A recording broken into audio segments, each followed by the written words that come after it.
It's true. I mean, the president had the opportunity to firm up his stance on LGBTQ rights today, and he was the first GOPer to come out and have Peter Thiel, for example, have such a big spotlight during his campaign. What are you expecting from this breakfast?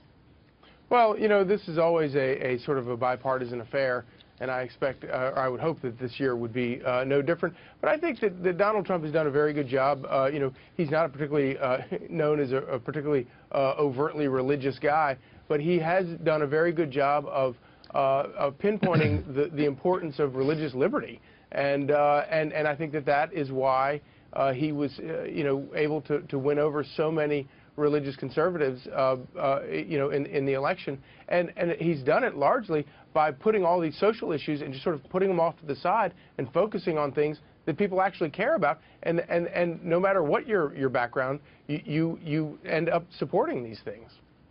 Yeah, I mean, look, we'll take the audience there live when he starts speaking. But you know, even more of a headline this morning is the draft of an executive order calling to re-examine a range of visa programs, right? Yeah. And this new report is saying that they want to prioritize both jobs and wages of the American workers. We do not have a specific industry that's being pointed out here, but it is rattling some firms. What's your take on that, particularly technology firms? Yeah, I was fascinated by your conversation earlier about this. You know, we talk about, you know, these company executives talk about bringing in workers from overseas, and you know, all that's great and important.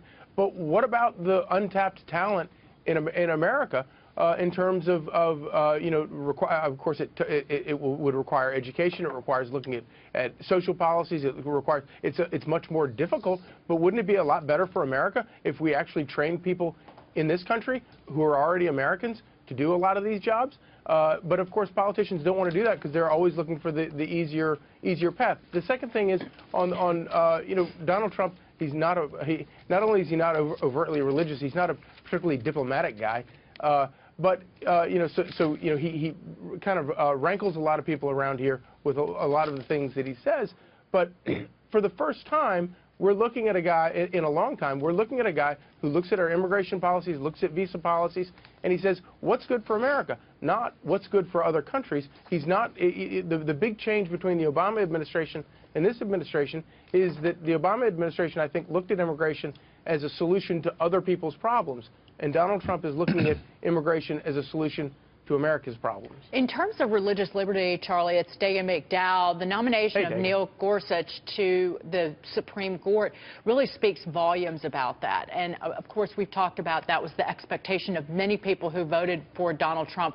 But Gorsuch's protection of religious liberty, and particularly how the decisions were over the Affordable Care Act, whether it was Hobby Lobby and the Little Sisters of the Poor, that really speaks to Trump, at least, protecting religious freedom. Absolutely. And if there are any never-Trumpers left today who are still suspicious of whether Donald Trump will make good on the promises that he made to get the Republican nomination, nothing will convince them. That pick, Neil Gorsuch, the pick of Neil Gorsuch, is the entire game as far as I'm concerned. Obviously, you know, it's a you know, you're filling the Scalia's seat, so it's not a, you know, you're not shifting the balance of the court. But if there is another vacancy, and Donald Trump picks another Neil Gorsuch who simply believes that, you know, the Constitution says exactly what it means, you know, then that will be a tremendous victory that Republicans and conservatives haven't seen, certainly out of any Republican presidents since at least Ronald Reagan.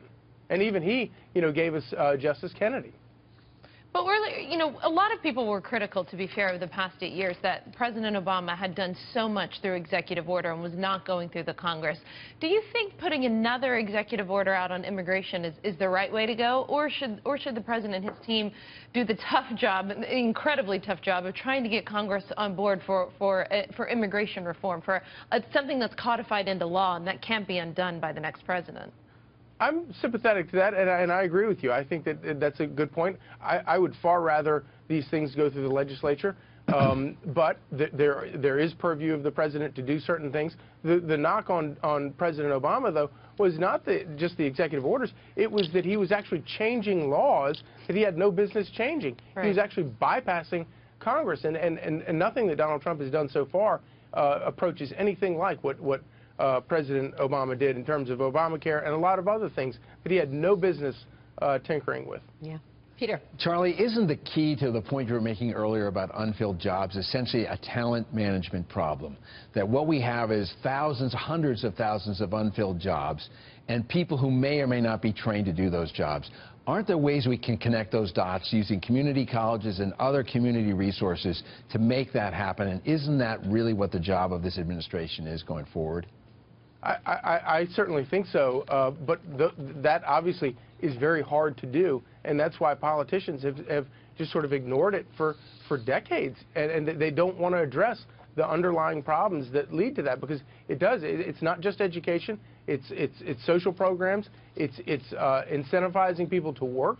It's all the things that politicians would rather just give free stuff away. It's much easier. Yeah. And so that's why they just turn to, well, let's just open the gates and get cheap labor from abroad. Well, what's your take on the conversation the president had with the Prime Minister of Australia in terms of saying, look, we don't want these refugees, and that deal was made with President Obama, not me. Yeah, well, Americans did elect a guy who is not very politic. That's for certain. He's not very diplomatic, but